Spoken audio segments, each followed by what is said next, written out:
planning on stealing something? No, ma'am, we're not. Plan on murdering me in my sleep? What? No. Where do you get off? Just a couple of people who totally got off, bro.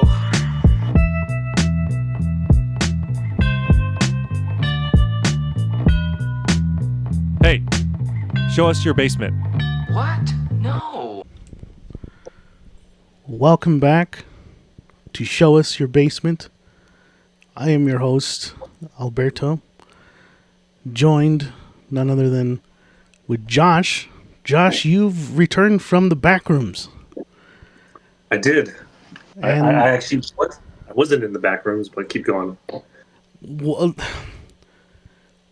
it's ironic you say that because I seem to find myself in the back rooms tonight for our episode of Show Us Your Basement. So I don't know what's going on.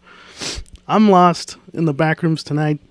I got Eric right over here. You can see him. Oh, God. He's stuck, perpetually frozen in this state of agony.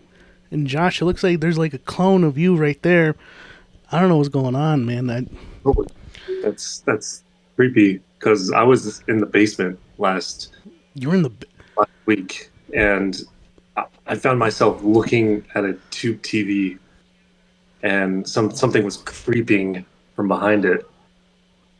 None other to realize that it was myself. So, oh my God, Josh, you're describing the sunken place. I think this is where you were in. You were in the sunken place. I call it the basement. It's literally in the basement. No, but in all seriousness, anyways, I was actually on vacation. I went on a road trip with my family. All right. We went through the Rocky Mountain Pass, and it's those of you that drive through the Rocky Mountain. I don't know if you ever had. It's pretty scary because you're literally driving up the mountain. Whoa. And it's on this like small curve, right? And I was scared shitless, and but I couldn't have done it because I took Blue Chew, who is sponsoring this video. Blue Chew.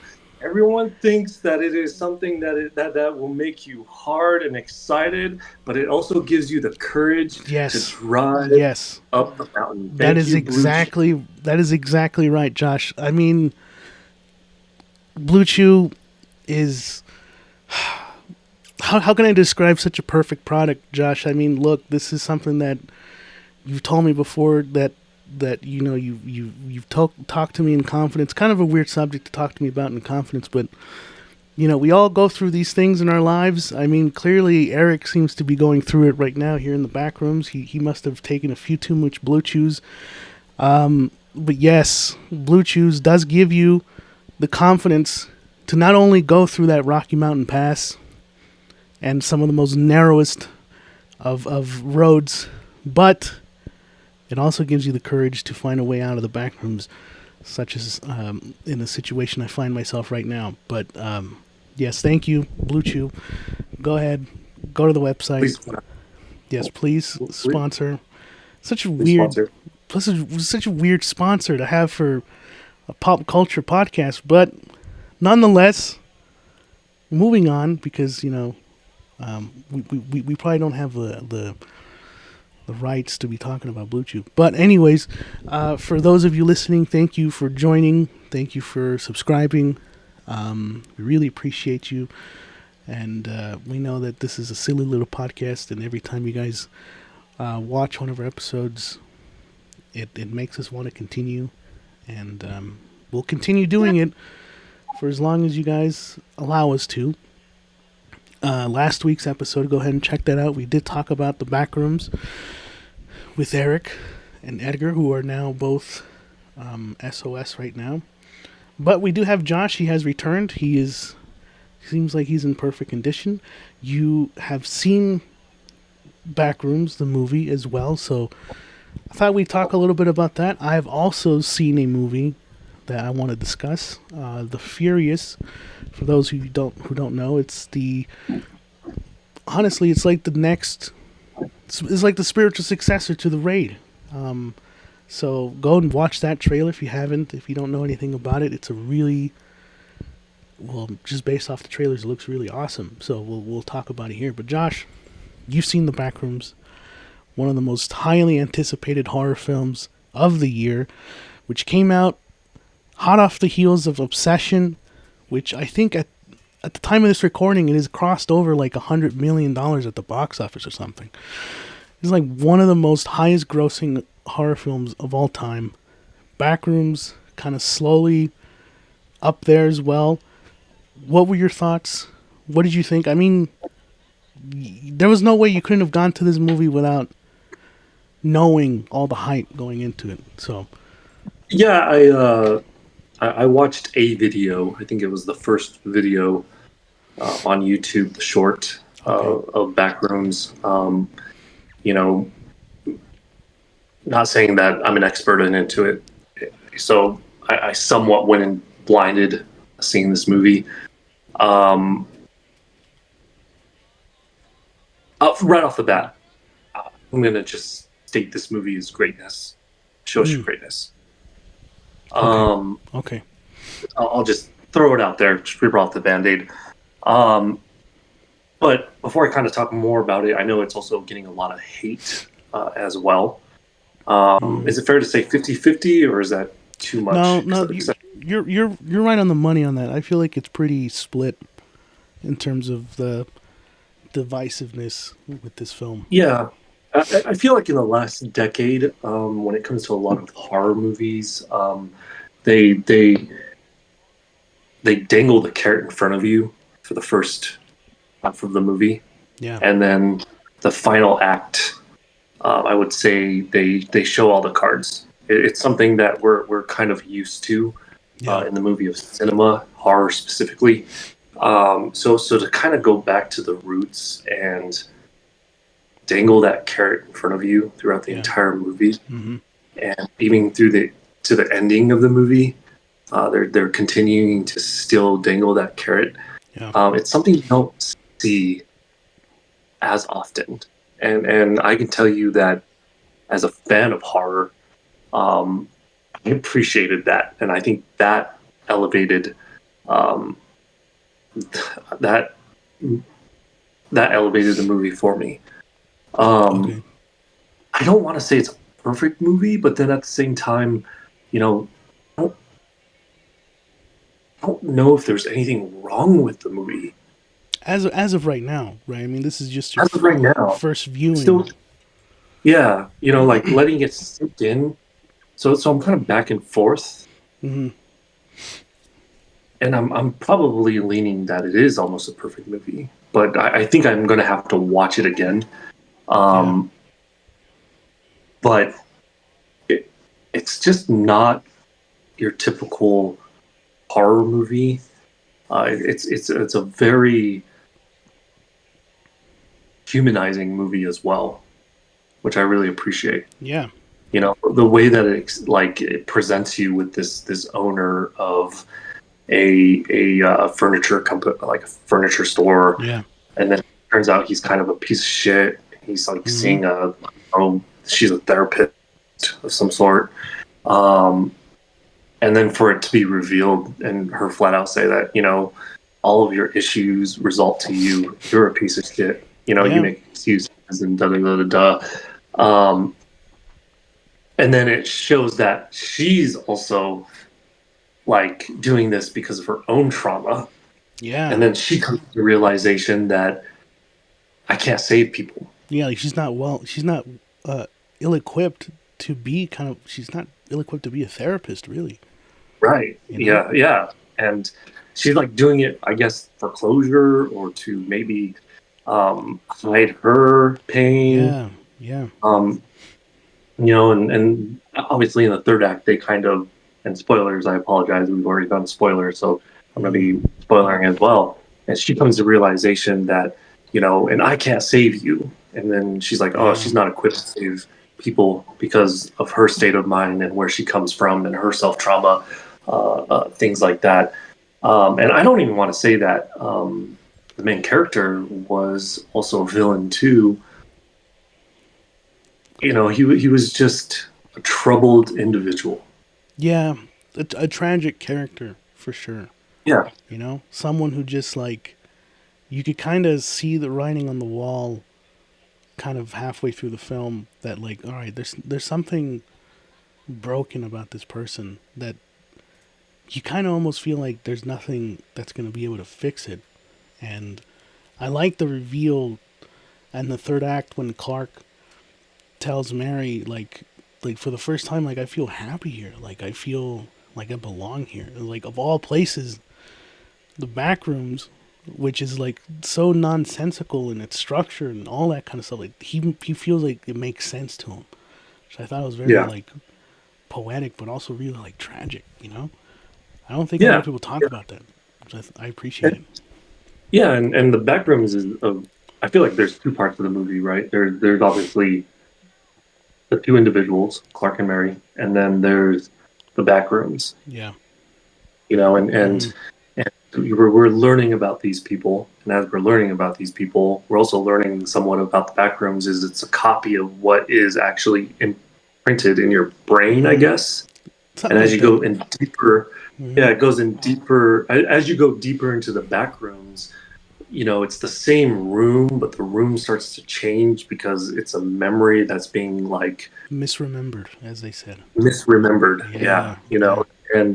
and obviously the whole first part was of his memories, Mm-hmm. um, and as you get away from Clark, you start to see her memories, and I think as she Yeah. went outside, it was her neighborhood, Mm-hmm.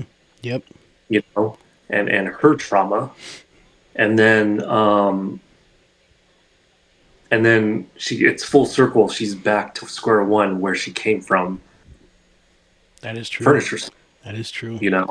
So I thought that part was very unique, as well. Now I will make this assumption. I don't know if you guys talked about this in the previous podcast or not, but when she ran into Clark, was that really Clark, or was he dead? Oh, I've heard a lot of theories about this, 'Cause I and assumed I he don't was think it is. dead. Yeah, I don't think it's Yeah, him. I don't think it's him. because because it was really interesting when Mm-hmm. when she first goes into the back room and she's like whispering. Yeah. He's whispering, and Mm-hmm. she's like, "Why are you whispering?" That was kind of weird. And then Yeah. it showed him, and then he had that big scar on his head. I couldn't tell Mm-hmm. if like skin was ripped off or something. Yeah. Obviously that creature attacked him, but I assumed that if it killed the two individuals, it should have killed him, Mm-hmm. Mm-hmm. and then Yep. make a copy of him. And then, sure enough, when we see the monster, That is it's the true. worst piece of him, Yeah. and obviously he was quote unquote accepting of. That's why I also think he was accepting of being in this room because he felt like he was at home, Yeah. where he needed to be, right? Where he can control everything, right? Like, because everything else Yeah, outside of the back rooms, he has no control over. And in here, yep, it almost feels like he has control over everything, and yep. he loses that when Captain Clark shows up, which is, And the ending was great. mm-hmm. For her to go full circle, not just going back to that um, to that to the furniture place, Yeah, but also then being found by those people, yes, and async. then, Yep. and then she's like, "What are you going to do with me?" And they allude that she's there to stay. They can't let Yeah, her go, just like her mother refused to let her go. yeah. There's Then also no. Keep going. Go ahead. it No. talked to her. Mm-hmm. Go ahead. Sorry. I was gonna say there's also theories that her mom may have also visited the back rooms at some point, and maybe she was the one that was kind of sheltering Mary, making sure that she wouldn't find this other, like, I don't know, dimension or something. I don't know. There's a lot of theories about this movie, which I really like the discussion around it. Like, I don't know if you noticed, I actually saw a video today about it, and it made me think about it a little more. But the Robbie, the guy, one of the disposable people who ends up dying in the movie, the one that has the rope around his waist, when he gets back up, when they pull him back up, he's like trying to take off the rope, and it's like, he's like, oh, what kind of knot is this? How tight did you put this on him and all that? A lot of people were theorizing that Clark did that on purpose so that Robbie would get killed. Like, there would be no way for him to escape. So a lot of people were thinking that maybe Clark kind of, sent his employees there to die in the back rooms, which I can kind of see. I can kind of see that too. He was manipulating the situation. It does seem like he was. When they kept asking him, oh, what are we doing? He just, we're doing research. Research, as he says, yeah. And kind of a dick move, obviously. Yeah. But this movie's greatness, and that's the greatness of just dangling the carrot through this entire movie, and then obviously not giving it to you, because now that's what makes this movie even, it elevates it, because we're just gonna just keep talking about it. Yeah, right? That is true. I mean, I was trying to think of things that I didn't enjoy about this movie. I've only seen it the one time, and I'm planning to see it more once it comes out, for home viewing. And I don't know if I can think of anything negative to say about the movie. I know that it isn't perfect. A lot of people can say that it starts to kind of not fall apart, but it does feel like the third act kind of feels like they're like, all right, let's rush through it. But I don't know. I disagree. Yeah, I can see both arguments. I think the third act was excellent. The movie does a good job keeping you in. Right. And I unfortunately, my only thought process is and understanding is that people didn't actually like the third act, because it's not what we're used to. We haven't had something like that in a very long time. That leads me to a question. When was the last time you seen a horror movie that was of this caliber, in your opinion, Josh? It's been a long time. Would you say Hereditary? Hereditary was great. I can't compare the two, because Hereditary had a great story with great shock value. Yeah, that is true. But it also gave you all its cards. It showed its cards. Yeah, it really is kind of in your face about it. Yeah. I feel like this is a movie that we haven't seen since... Obviously, there's been other movies after this, but since The Thing. You watch The Thing, and it's a build-up, that leads to nothing. Did they get away? Did one of them become the Thing? Did both of them become the Thing? Was it disposed? Was it gone? Yeah. But we're now talking about that movie to this date, and it's a 1980s movie. That is true. Wow. Then I like the comparison to The Thing. In terms of the open-endedness of the ending, that is definitely something we'll be talking about for years to come. Dude, watching Backrooms, hearing about Obsession, it definitely feels like we're entering a new era of horror. I said this to the guys the last episode. This may be a hot take, but I think that Zach Cregger, Osgood Perkins, because they were on fire these last few years with Barbarian, Weapons, Long Legs. I think they got to look out for Kane Parsons and Curry Barker, director of Obsession, because I think that these two directors are going to be now the standard bearer for what horror is going to look like moving forward. And if Zach Cregger doesn't get this right with Resident Evil, I feel like he might slip into irrelevancy. So you're stating that I'm right. No, until after Resident Evil comes out, and if it doesn't do good, then we can talk. But I still He believe still in has Zack quote Ryder. unquote 2 good movies beforehand. It is 2 good movies. I still stand by that. Weapons is a That fantastic movie. ended poorly. How did it do poorly? It ended poorly. I mean, Oh, I thought you were talking about like financial wise, because that movie no, was. no, no. They financially did quote unquote well. Um, Hey, look, Zach teach his Zach own. Krager doesn't know how to end a movie. Do you think Kane Parsons know how to end the movie? Yes, I do. Now, I he's early in his career. He is young, and I can also make the argument and say that this other guy that did Possessions. I apologize, I don't know his name. Curry Barker. Curry Barker. Yeah. Kane Parsons kind of had the luxury of having top tier actors in this movie that kind of carried it. Did he not? Would you say that's a negative then about Backrooms?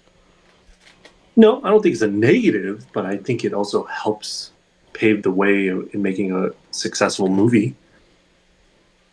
Yeah, In Possessions, who were the actors in Possessions? in Or Obsession, In Obsession? they were some lesser known actors, but they've definitely blown up since then. I think they're I definitely will going tell to be. you that is more impressive than what Kane Parsons did in Backrooms. I don't want to discredit him, right? Right. Because Okay. I may be wrong, Mm-hmm. but I'm not going to say his name, so I'm going to butcher it. But Clark is Oh, the actor for Clark. Yeah, he's an exceptional actor. it's an Oscar winner, I believe. He's an Oscar winner, and Yeah. he played this role really, really He well. did. Oh my God, he did. He sold being somebody lost in the back rooms. Because I mean, look, if you've seen the YouTube series, it's all in first person, so you don't really see the emotions of the characters. You kind of hear them more than anything else. Clark's character, or Clark in Backrooms, like you can finally see like how someone just reacts to seeing the Backrooms, right? Like that's a different kind of, I don't know. That's a different level of this concept that we haven't seen before. So I think he really sold it. But I mean, The look at score, the the score was dude, I've been listening to that soundtrack since it came out. That score is fantastic. so. There's something I liked about the eerie score of the it's heartbeat slash footsteps. And if you notice in that score, and this is my opinion, I noticed this right away. They brought it up 2 times. Interesting. When he heard something, Uh-huh. the first time being in the back rooms, and Yeah. he runs back, and they make it sound like it's like footsteps. The music. Okay, Okay. the music. Okay. Yeah. The second time they played it was when Mary was actually going through the wall, Yeah. and it felt like it was her heart pounding and the intensity of it, and it played so well to it. Oh, I have to So well re-listen to to the music. So Okay. that's what kind of hooked me in on the score, because it was so nerve wracking. Because the first time you hear it, you don't know if it's like his heart beating, Mm-hmm. the way they were playing it, Yeah. or if it was footsteps of the creature that was like chasing him. That is You know, interesting. Yeah. and then when you see Mary go through the backgrounds the first time and they played it, it sounded like it was just the nerve wracking, like the fear of her just of Going into the anxiety backrooms. Yeah. of going into it, and that's what I really loved about that score, that part of the score especially. So I love the score because I'm a huge fan of more like ambient horror Great. music. It reminds me of a little bit like Silent Hill. If you know the music of like the video games, it has like that very eerie kind of industrial sort of sound to it. Backrooms doesn't have that, but it definitely has that like eerie, human-like. I don't know how to explain it. It just feels so off. but it fits the movie so well. And I love the use of silence in this movie. There's moments where Great. there's no music at all, and you just kind of feel like you're enraptured by this place. You know, I just thought it was just done so well. I think that's probably my favorite scene in the entire movie. Is just the first sequence of Clark going into the back rooms. That whole sequence is something that's going to be just seared into my memory. It's so well done. So well done. And look, Absolutely. we can go back and forth talking about, because we both have not seen Obsession, so we can't compare the two. But it's just nice to see these two horror films come out kind of side by side, and they're doing so well.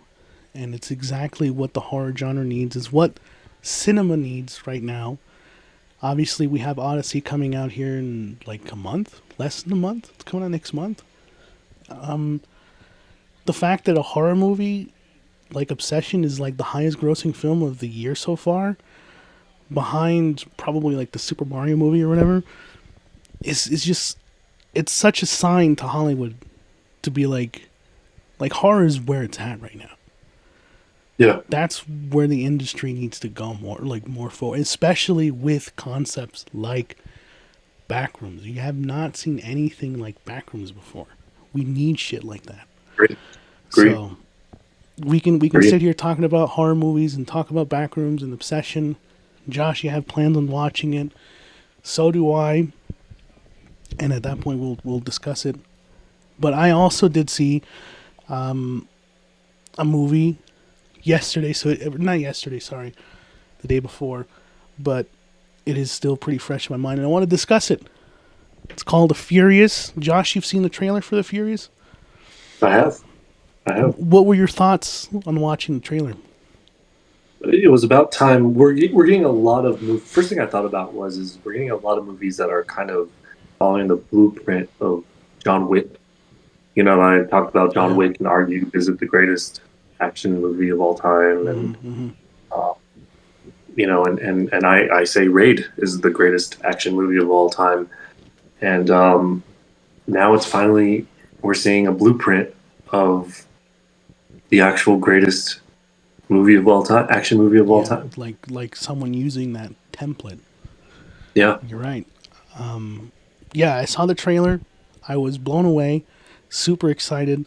Has a limited release in the theaters, so I would recommend, if you want to watch it, go and watch it now before you're no longer able to see it. I'm pretty sure it'll be on streaming shortly after, but go watch it in the cinema because it's the best way to see it. And this movie reminded me of The Raid 2. And if you know anything about The Raid 2, that movie is good for the first hour and 20, hour and 30. And then once the main character goes into that warehouse and he has to fight through it feels like 3 bosses or whatever, it feels like the movie shifts into something completely different in a good way. And I felt the exact same way about The Furious. The Furious doesn't let up. It has action throughout the entire runtime, which I feel like is almost 2 hours long, I think. But the moment, and I won't, without spoiling it, but the moment it reaches the police department, which is the third act of the film, it is probably some of the best action I've seen, like martial arts action I've seen since The Raid. It is really, really well done. And Josh, this is greatness for me. I was close to being it's good, but it's not as good as The Raid. And it still isn't. I still think The Raid is on its own fucking mountain. But after watching it, and then once I hit that moment during the third act, I had how can I say this? There's not many moments in a movie theater where I get chills down my spine with how good something is. There's a moment in this movie where I felt I audibly went ooh, that's fucking awesome. That was really cool. And I'm hoping this sells you on it, and you can go watch it in theaters, because once you see that moment, you're like, this is gonna go down as one of the best modern day martial arts, like, action film in recent memory, and it is greatness. The Furious is fantastic. It is not without its flaws. I will say that. Dialogue is a little bit left to be desired. Story is a little bit bare. There's some moments where it kind of feels like the pacing is not really, like, as good. Typical martial arts movie. Yeah, kind of Yeah, you kind of know what you're getting yourself into when you're watching a movie like this. It has a good setup. It has a good kind of story that keeps you engaged. But, like, you're really in it. Calm down, Eric. Oh, he just rolled his eyes at you. Just Jesus. Calm down, Eric. I gotta move away a little bit from him. I can feel him, like, breathing down my neck a little bit.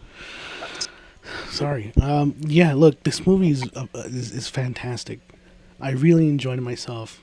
I unfortunately did not take a Blue Chew, but I should have, because that would have enhanced the experience tenfold. But I recommend this movie. There's some really great action sequences. There's some returning actors from the Raid that are in this film. Joe Taslim from Mortal Kombat, or from the Raid. I only know him as Mad Dog from the Raid 1. I think you know who I'm talking about, Josh. He's like the smaller... Yeah, with the beard. With the beard. He's in this movie. He was in the second one as well. He was in the second one as well. I will say, such a fucking phenomenal, like, stunt performer and actor. Once he, like, makes his appearance in this movie, you can tell a new caliber of action is about to be, fed to you. It's that good. You can tell the difference. But yeah, man, this is a great film. I enjoyed it. Don't go in this thing expecting it to be, like, blowing past the Raid. The Raid is fucking brutal.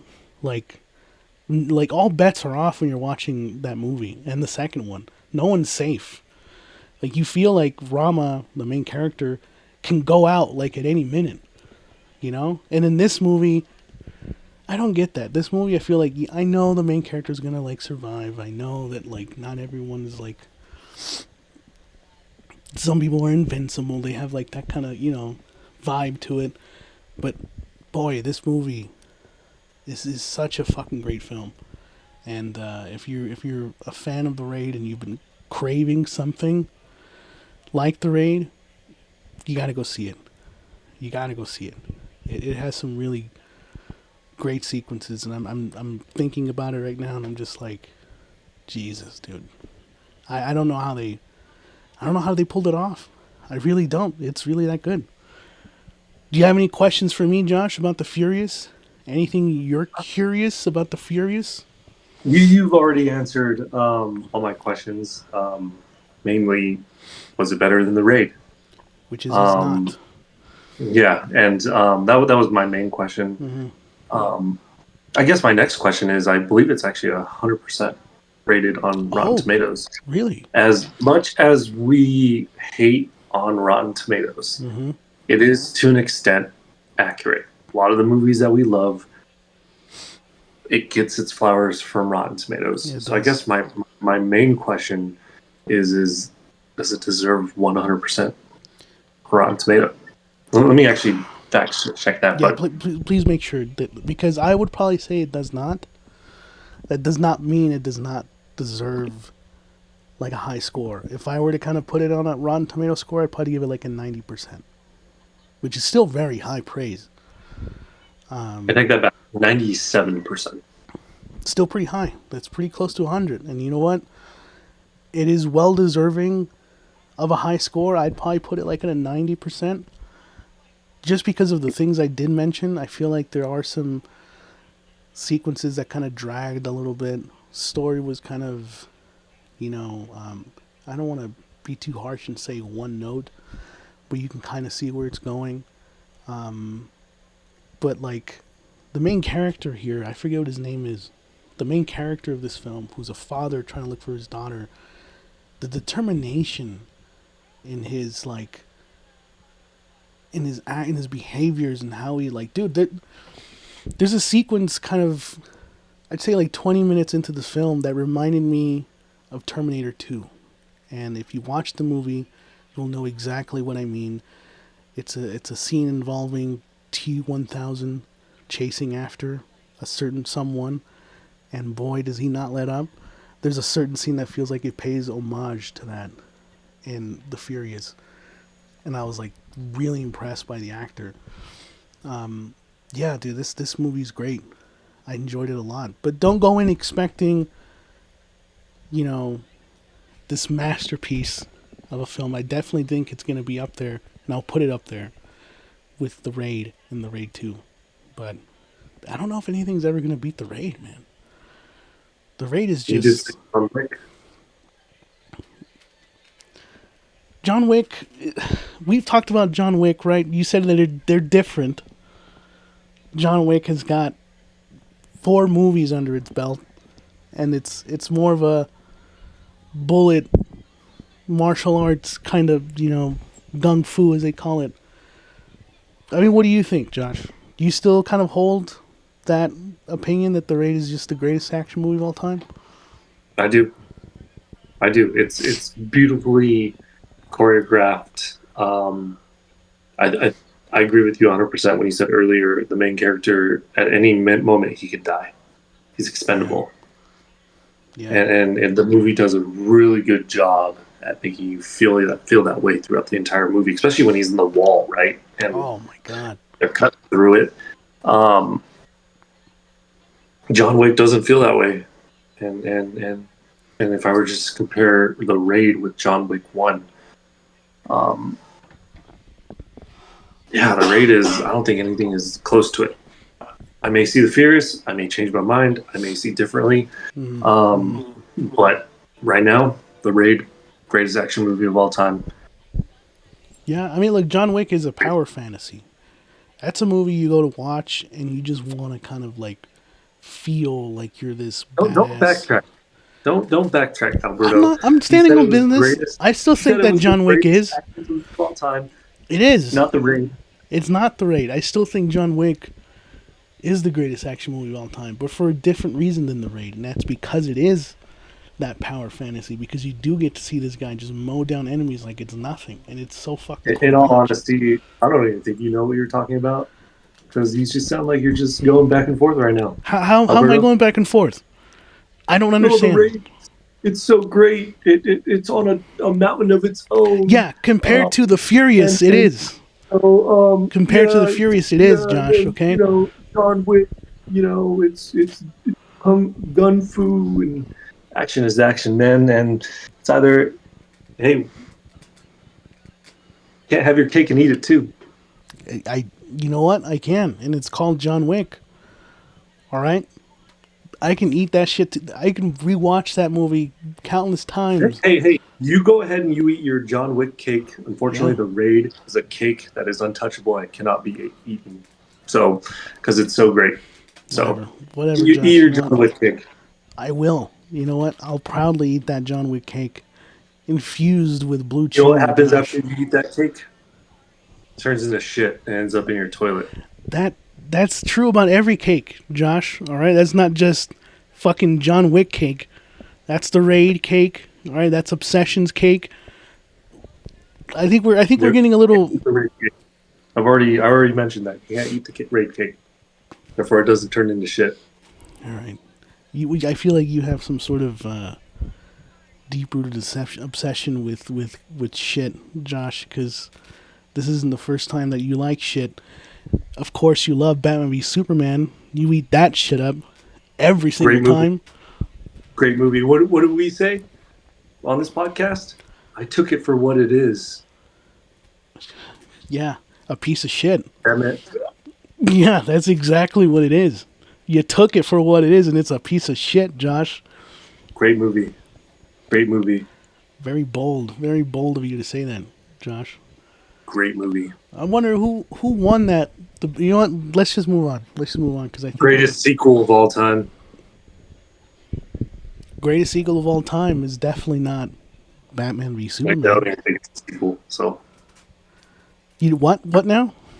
it's actually not a sequel. But anyways, Okay. I digress. Is it really not a sequel to Man of Steel though? Zack Snyder said it wasn't. Well, Technically. Zack Snyder never knows what the fuck he's talking about. Okay.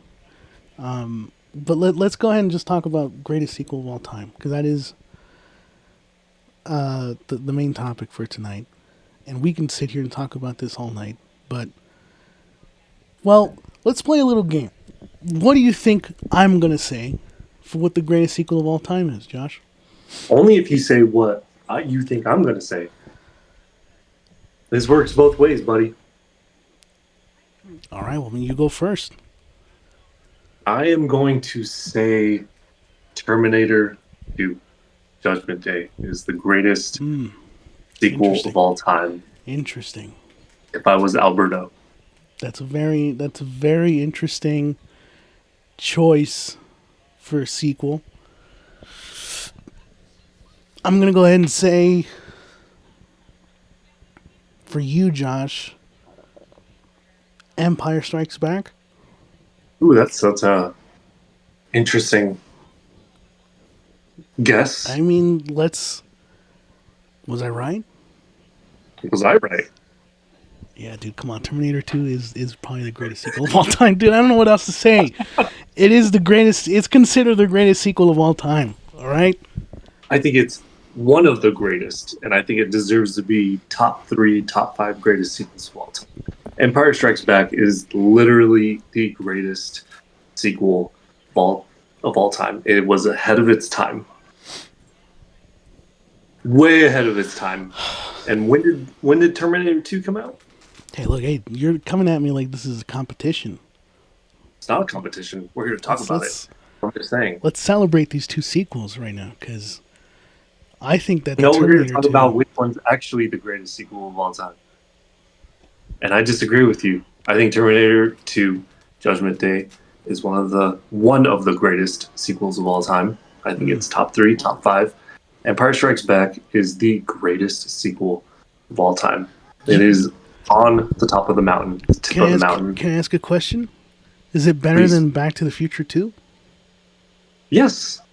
But Yes. you say that Back to the Future is like the greatest trilogy of all time. I think it's the greatest I think it is the greatest trilogy of all time. We're not here to talk about trilogies. We are here to talk about sequels. But I just want to point out a technicality here, which is if you're going to say it's the greatest trilogy, that means it includes the greatest sequel. Does it not? I mean, I'm here. I think the Back to the Future trilogy is a great trilogy as a whole. Okay. I think trilogy is on a different level, you know, and I look at the movies from start to finish, 1, 2, and 3. You know, I think you can compare it to other trilogies, Right. like the original Star Wars trilogy, the Lord of the Rings trilogy. You know, that's what I want. I'm talking about a single movie, okay? And by definition, my opinion is either the first movie could have been dog shit, and then it could have been elevated by a second movie, which was its follow-up. Right. You know, Clerks 3, or the Clerks trilogy, start to finish, exceptional. Arguably one of the greatest trilogies of all time. You know? Yeah. I'm talking about a follow-up. Part 1, Part 2. Batman Begins 1 was good. Dark Knight, great. One of the greatest, argued one of the greatest trilogies, sequels of all time. And I think actually sequels are really, I think it's a really hard task to do. I mean, it is. It is. Yeah. Because even when a movie does well, now the bar is set so high. The chances of it actually being great are unlikely, and the chances of it actually being underwhelming, dog shit, however you want to say it, are most likely going to happen. We get more of those than greatness. That is unfortunately true, and I think that's why these two movies are singled out, because they did the impossible task. They not only made a movie that could kind of stand neck to neck with the first one, but particularly these two movies that we singled out, they're better than the first one. It almost feels like it, at least for me in the case of the Terminator 2, it kind of makes the first one obsolete. I don't know if you feel the same way about Empire Strikes Back making the first one obsolete, because I feel like without the first one... I agree. I actually agree with that. Especially about Terminator 2, because I actually saw T2 first. I thought you were going to say you saw Saw 2, and that was your favorite sequel of all time, because, I mean... I'm not going to lie. I actually did like Saw 2, and that was actually a great sequel. Then it could be in the conversation for one of the best sequels of all time. I wouldn't put it on my top 5, but it was actually... It's funny that you actually bring it up. I have to find a way to shoehorn Saw in here all the time. You always have to, but you got me there, because unfortunately I was actually blown away by Saw 2, and I love the ending to that movie. Great. We're not here to talk about Saw. Get your mind out of the gutter. Get it out of the basement. We are here to talk about Terminator 2. Yeah. We are here to talk about Empire Strikes Back. And the thing is I saw Terminator 2 as a child. I forget how old I was. I think I was still in elementary school. And I was actually really blown away by that movie. I loved it. Special effects, the action. It was one of my first Arnold Schwarzenegger movies I've seen. And then I remember watching the first Terminator movie, and I was kind of confused, because you see the T-800 as, a hero protecting John Connor, and you're kind of confused, and you're like, what is going on? This doesn't make sense. Yeah. But I actually grown to actually love and appreciate the first Terminator a lot more than the second one. Not saying that, I'm not trying to disregard T2 as one of the greatest sequels of all time. It is. But I actually really do appreciate the history of the original Terminator movie more so than T2, for being a low-budget film. Also giving flowers away to like movies like Halloween and old slasher, while giving you a twist of like time travel and AI and things like that. But why is T2 the greatest sequel of all time, Alberto? I mean, I'd be lying if I said that this is a what's the word? An unpopular opinion, because this is probably like something that everyone says. Universally, it feels like everybody says that Terminator 2 is like one of the greatest sequels of all time. And the reason why I think it is, it feels like it's not just a template for a good sequel, like how to make a good sequel. It's also a template to just how to make a good fucking action movie. It has pitch perfect pacing. It has a memorable soundtrack. The CGI, when it was used in the film, still feels like it could hold up today with CGI of movies that have come out recently. Arnold Schwarzenegger, I think that is like his finest role, in my opinion. It's everything that embodies an Arnold Schwarzenegger role. It has one of the most memorable villains of all time, with a singular task of wanting to kill John Connor, wanting to kill what's her name? It's escaping me now. The mom? Sarah Connor. Sarah Connor, yeah. What more can you ask for? It has some iconic sequences that I don't know if I've seen in an action movie still to this day, except for The Furious, which I did talk about before, paying homage to a certain sequence here. I mean, it's just, it embodies everything of the 90s. It came out in the 90s, right? 94. Yeah, 94. It embodies everything of that 91. decade. 91, excuse me. 91, okay. 91. Still, it embodies everything of that decade. And I think that when we look back on that decade, Terminator 2 is going to be remembered the same way that, like, Infinity War was remembered when it came out during what, like, the teens of the 2010s for, like, superhero films. Because it came out in 2018, I believe. I think it did. Which one? Infinity War. That was like a defining movie for the 2010s. 20. Mm-hmm. So, yeah, like Terminator 2 was just. I mean, they made commercials, like high production commercials about the Terminator 2 coming out in Blockbuster to go rent it. Like it was fucking. It was an event to go see that film. You know? And I know you're going to bring up Empire Strikes Back as being kind of similar to that. But I don't know, dude. I just feel like the Terminator 2 is just, there's nothing wrong with that film. Really I don't disagree. I don't think there was anything wrong with that movie. It's going to be a hard argument because I don't think there was anything wrong with Empire Strikes Back. Yeah, I would also agree. Let me ask you a question. All right, go ahead. You've seen Terminator and you've seen Terminator 2, obviously. Mm-hmm. What was more chilling? Arnold Schwarzenegger, T-800, stalking Sarah Connor, coming out of nowhere,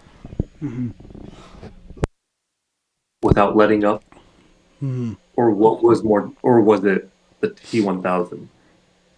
Which was more chilling out of the two? What had more of a lighter tone to it when it came to stalking and getting its job done? The pressure of like being claustrophobic and being run down a hall and not being able to escape. This is a good question because I think both, in terms of like fear, in terms of what what makes me feel like, oh my god, this is a much more of a greater threat. I still say T-1000 because there's that moment in the movie, I forget where it happens, but like the T-1000 kind of like wags his finger like that. Oh my god, Robert Patrick sells that like expressionless machine look in his eyes. It's just dead. It's cold dead. Like, you disagree? 100%. 100%. Well, okay, why? I'm curious. When you take Terminator 1 versus Terminator 2, Terminator 1 had a darker tone to it. Terminator 2 had more of a lighter tone. It added several jokes into it. Does that detract from the movie, though? It decreases the pressure of if you watch them back to back, and I challenge you, okay?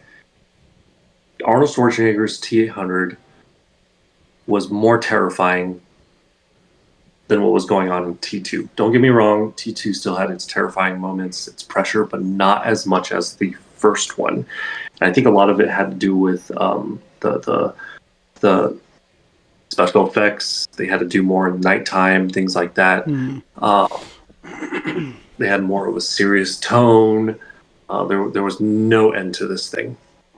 And on top of T-1000, it seemed like, right? You had, in the first one, you had a robot, indestructible robot going up against a man. Okay. You had a indestructible robot going against an outdated, indestructible robot. That to me sounds really cool, though. I like that premise. It does sound cool. You know, I don't want to say that it doesn't sound cool, Well, which one sounds more terrifying? An indestructible robot going up against a human being, or an indestructible robot going up against a outdated version of itself? It had a lighter tone. It had more humor. The pressure wasn't as high as the first one. So unfortunately, that discredits Terminator 2 shut up, dude. as a sequel. Shut up, man. Unfortunately. You know, dude? Why A New Hope Right.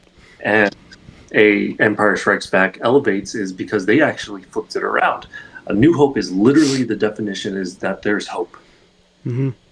Empire has taken over. The Empire has ruled the galaxy, and then the galaxy has found hope in Luke Skywalker. And what they do is they actually end up winning. It's a lighter tone. When they bring you Empire Strikes Back, they actually bring you a more darker tone, a more serious, and a more premature Jedi who's training with Yoda, the greatest, arguably the greatest Jedi of all time, and he tells you cannot leave now. You're not ready. This can happen. But he's like, no, I gotta save my friends. What happens? He fights Darth Vader. He loses his hand. Han Solo gets trapped in ice. Okay. And then one of the biggest reveal of Darth Vader being Luke Skywalker's father. And then it ends, and that hope is gone. Josh, it seems And to me take like it away from you. it seems to me like what makes a perfect sequel is if it's fucking bleak and hopeless, and in a darker movie. Because it seems like you love Terminator 1 because it's a darker, almost teetering towards a horror film, and then like Star Wars, you like that it's like, oh, but all hope is lost. He loses his hand. Like, does that really make? Does a darker tone make a better movie for a sequel? Like for a sequel? That's a good question, and no, obviously that's not the point. What is your point, please? Because I'm lost in the back rooms of this conversation, Josh. Calm down, Eric. I know you're getting frustrated, God. but you don't need to approach the dude. This is Alberto and Josh talking right now. I know. I feel like he's gonna lose his temper on me when I was over there. I mean, his jaw must really be hurting from keeping that expression going. But Talking about Terminator 2 like that, Yeah. you know, he's frustrated. But stay in the back rooms, man. yeah. No, it's just like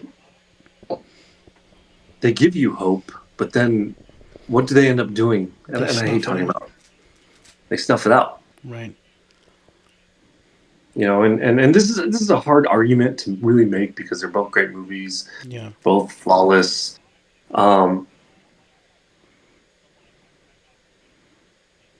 It's just, unfortunately, for an action, eerie movie, it just didn't hold up to the first one, where it should have still given you. I disagree. James Cameron struck gold twice, not only just making Terminator 2 one of the best sequels, if not the best sequel of all time. He did it with Aliens. George Lucas didn't direct the second one because he hates directing.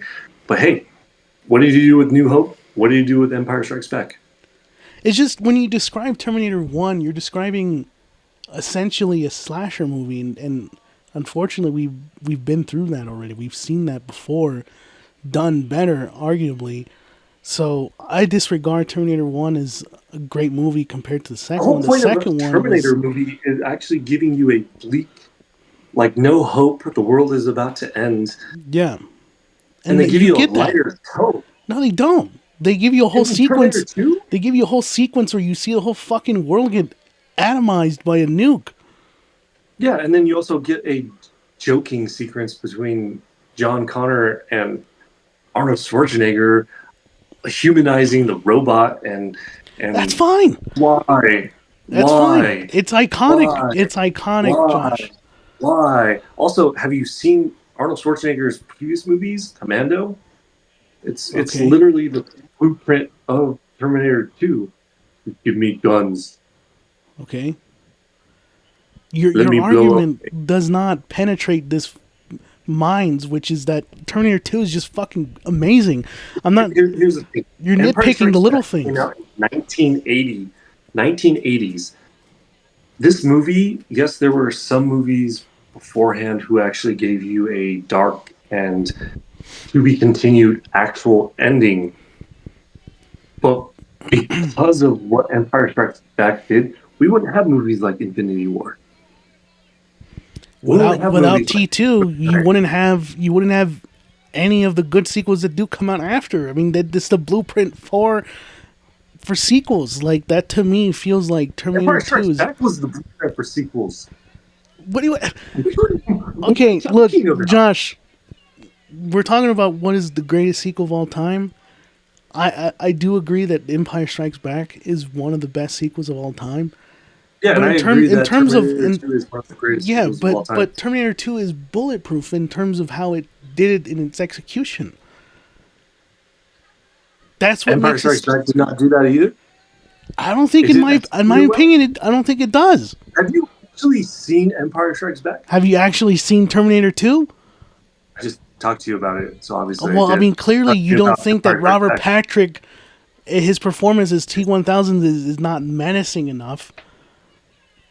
I thought it was good, Good. but I don't think it was that. But yeah, I don't think it was as menacing as. It wasn't good. Do you not remember the little when he like did the thing with the eye? Like that didn't fucking like freak you out? Sure. How's Woofy doing? Oh, Woofy's fine. Look, you're even quoting the movie. That's how good it is. Give me 3 good quotes from Empire Strikes Back. Luke, I am your father. Oh my god! All right, like There is no do. There is no try. There is only doing. That's Yoda. That's first off. That's not how he says it. I think that's not even. That's like There is paraphrasing. no try. There's only you. It's not cool for you. All right, fine. Well, give me another one. Oh, I love you. I know. Great. All right. 3. You wanted 3? There you go. Look, I don't want to pit these two movies against each other. I'd It ask feels you like to give me quotes from Terminator 2, but they're cliche. talk to the Hasta hand. la vista, baby. Was that 3? Was That talk was to the 3, hand dude. 3? That was 3. I Rise just of the won Machines? this debate because of that. This is not a I just fucking won- debate, Josh. All right, I this was not a literally- debate. Empire Strikes Back is officially the greatest sequel of all time. I'm just surprised you didn't say Back to the Future Rise of the 2. Machines and T2. Go ahead. All right, like moving on from Terminator 2 and Empire Strikes Back. What would you put as a contender? What's your like honorable mention? So Empire Strikes Back is number 1. Mm-hmm. I would put T2 there. All right, you get. I'd have to. For the sake of argument, though, like to keep things a little more, like what would you put instead of T2? Because clearly instead of we would put T2. 2. Yeah, because T2 would always be your second. So what would be your? I would have to, but if I were to take it out, and we're only talking about sequels. Yes. God, man, this is going to be really tough because I know. again, how great sequels It really is. were there. Yep, Saw 2. So I mean, it's a great movie, you know. Saw 3. That's a great trilogy. If you don't watch anything past Saw 3, you got yourself a good trilogy right there.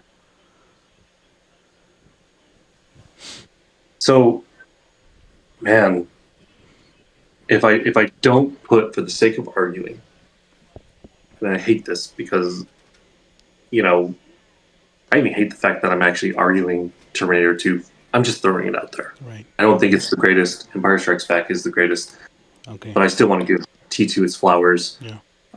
But for the sake of the podcast, you know, Empire Strikes Back, Godfather, I'd have to put on there. Godfather Part 2, you mean? Godfather Part 2, excuse me. All We've shit on this movie so many times. I fucking hate it. I'm going to put it on here. The Dark Knight is one of the greatest sequels of all time. But you hate The Dark Knight? No, we've hated on The Dark Knight. We've said it doesn't age well. That guy right there behind you on your left shoulder. Oh, shit. That scared the fuck out of me. I keep forgetting he's there. I'm sorry. Also, don't forget, you say some shit, I can just clock you right here, Josh, right? So, Oh, I haven't felt that brush. yeah. Empire Strikes Back, Godfather Part 2, The Dark Knight. But is it fair to put The Dark Knight in there if it's part of a trilogy? It's a sequel. And we're just talking about sequels. Okay. All right, that's fair. That's fair. I think you can talk back and forth about trilogies, and trilogies are one thing, but then it's also tough too, because what really is a trilogy? Is Star Wars still considered a trilogy? It's considered Even though a saga, I would say. or a saga, right? Yeah. Started off as a trilogy. Is Lord of the Rings technically still a trilogy now that it has The Hobbit? That's tough. So I think for the sake of it, we really have to talk about sequels. All right. That's part of the movie. And yeah, like The Dark Knight was one of the greatest sequels of all time. I just find it very... I thought you would put Spider-Man 2 on there. It's getting there. Okay. Because I 2. think Spider-Man 2 is arguably one of the greatest superhero sequels of all time. I think it's one of the greatest sequels of all time, period. Yeah, I would put that up there. Yeah, I would. If we're know. just... I don't want to keep talking about superhero movies and just exclusively only... Because we can... It's a shit ton of sequels with superhero movies. But Captain America Winter Soldier is... It's a perfect movie. I would put that on there as well. Absolutely. And Google AI. Okay. Okay. It doesn't have a long list. But for doesn't. best sequels? Yeah, Is Empire Strikes Back on there? it does. It is. All right. Godfather Part 2, ranked at number 1. Empire Strikes Back, The Dark Knight, T2, This sounds like your list. Just The Lord of the rearranged. Rings, Return of the King, and then Aliens. Mm. And that is the greatest sequels of all time. Let me throw a question out here. Do you think this will become... Do you think this will be up in the ranks of best sequels of all time? Passion of the Christ 2. When Mel Gibson returns to the director's chair to make a sequel, do you think it'll be up there? Is this a serious question, or... No, it's not. I just... Because I know I've been hearing that they're going to make a sequel to that movie. And it's like... What more can you do with that story? It's like making a sequel to the Titanic. I don't... Yeah, It's a one I and don't done know. story. It's really interesting because I would say Passion of the Christ is one of the greatest movies of all time. Mm-hmm. Arguably, for what it did, Yeah. for the budget, scenery, bringing that to life. Yeah, it was. Yep. Look, we're not a religious podcast, but that movie definitely we have to kind of acknowledge it as So important film. does it have the potential to be one of the greatest sequels of all time? To your point, yes, I think so. And we've talked about greatest directors on this podcast recently. Don't say Mel Gibson is one of the best directors of all time. He's arguably one of the greatest directors of all time. Name 5 movies that he's good at, that he did good. Apocalypto. Come on. Is it Apocalypto? What is that movie called? You said it right, but Yeah. really? You're not telling me that it was a great movie. Fuck no. Bringing that world to life like that was a beautifully well done. What's the main character's name? I don't know. Well, then I guess it wasn't as good. If you can't remember. What is that? What is the... Okay, what is... I don't know. I just told you I don't give a shit about that movie. But go ahead and name the other movies. You telling me that it's not a great movie? No. Apocalypto is not a good movie. Josh, I'm sorry. I like 10,000 BC better. If we're going back to that era. What? I'm just kidding. I've never seen 10,000 BC. I'm just trying to think of the first thing that comes to my mind. It was dog shit. Apocalypto. Braveheart. Okay, that's a good one. Passion of the Christ, Oh, you need two more. and Without a Face. I fucking love that movie. Man Without a Face? I believe it's a 90s or 80s movie. It's like his first.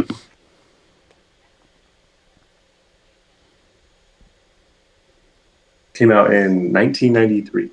Man Without a Face. It's about a boy who runs into a man who has half of his face burned off. I think he was a author, and they like build this relationship. It's beautifully well done. And the movie with Mark Wahlberg. Come on, Josh, really? Yeah. You know who I would replace Mel Gibson with? If we're talking Who's about that? greatness directors? Clint Eastwood.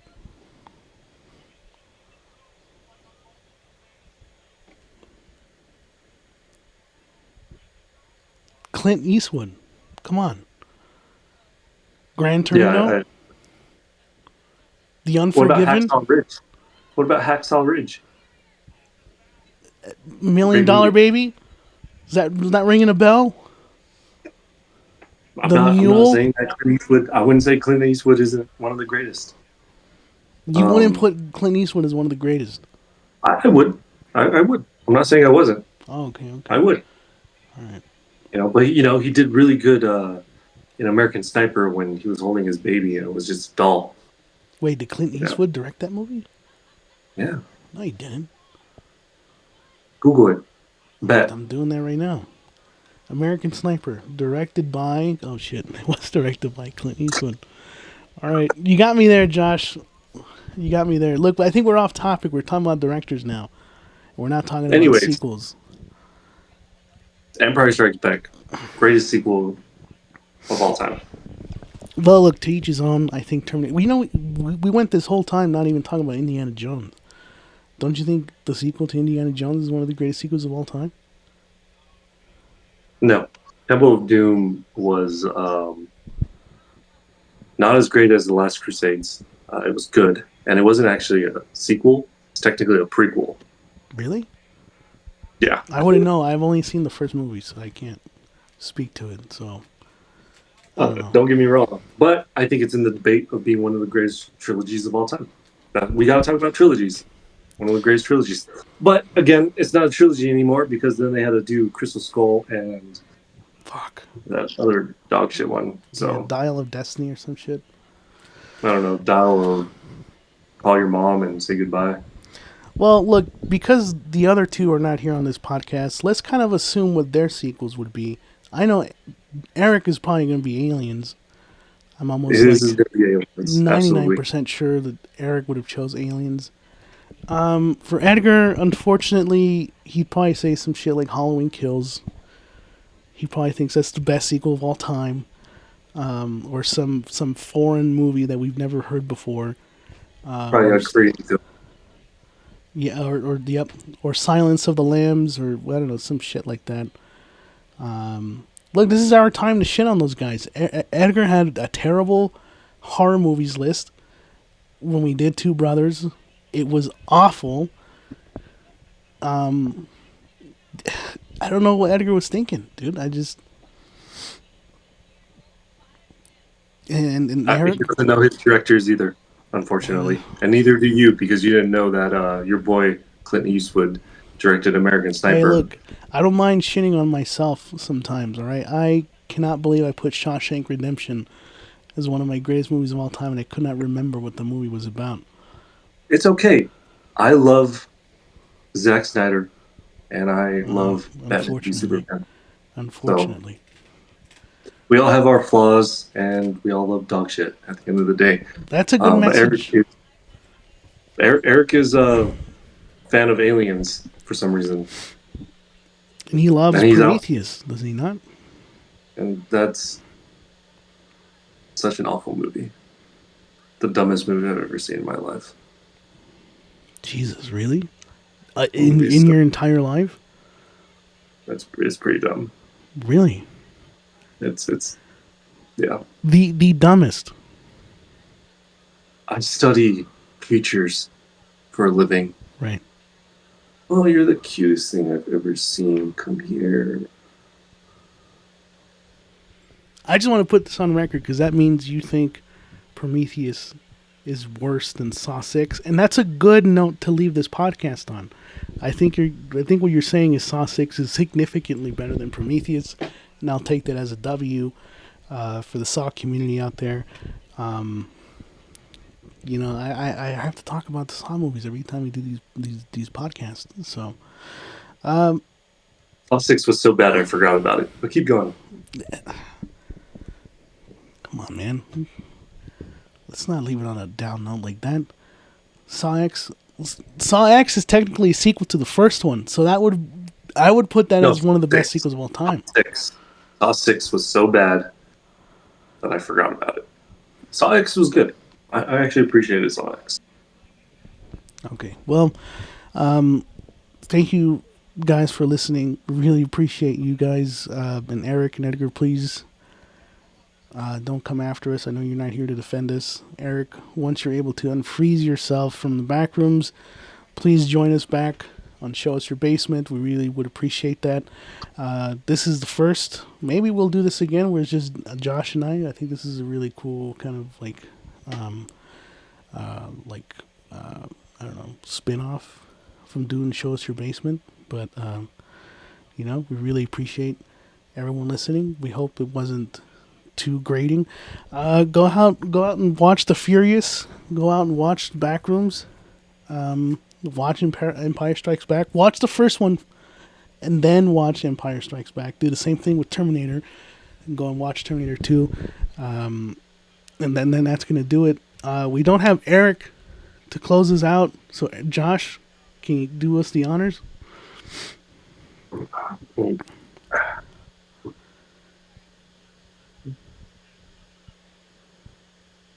Philadelphia Eagles are going to not win the Super Bowl. They're not that great. They have the most overrated quarterback. That was good.